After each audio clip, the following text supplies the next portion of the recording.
টঙ্গী কালীগঞ্জ রোডের টঙ্গীতে আছেন সহকর্মী মনিরুল ইসলাম মিন্টু, যুক্ত হচ্ছে তার সঙ্গে।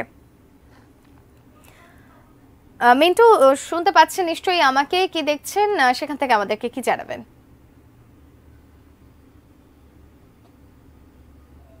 টঙ্গী এমনিতেই খুব ব্যস্ততম এলাকা এবং এর আগে যদি ধরি সেটি উত্তরা থেকে শুরু করে ঢাকা ময়মনসিংহ মহাসড়কে দীর্ঘদিন ধরে বিশৃঙ্খলা ছিল সেটি বিআরটি প্রকল্পের কারণে সেইটি শৃঙ্খলা অনেকটা ফিরলেও কিন্তু টঙ্গী স্টেশন রোড থেকে কালীগঞ্জ হয়ে নরসিংদীর দিকে যে সড়কটি সেটি একেবারে টঙ্গীর যে স্টেশন রোডের মোড়েই আপনি দেখতে পাচ্ছেন যে কী ধরনের একটা বিশৃঙ্খল পরিস্থিতি এখানে তৈরি হয়েছে।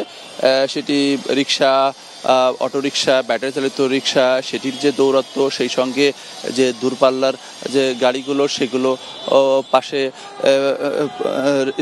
যে কাউন্টার, সে কাউন্টার রয়েছে, সেই সঙ্গে রয়েছে লেগুনা। এরকম আসলে বিশৃঙ্খল পরিস্থিতি, সেই পরিস্থিতি সেই সঙ্গে যে উল্টো পথে যে চলাচল সেটি তো একেবারেই এখানে নিয়মিত এবং স্বাভাবিক ঘটনা।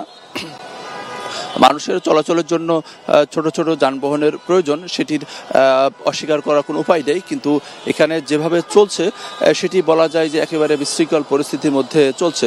ফলে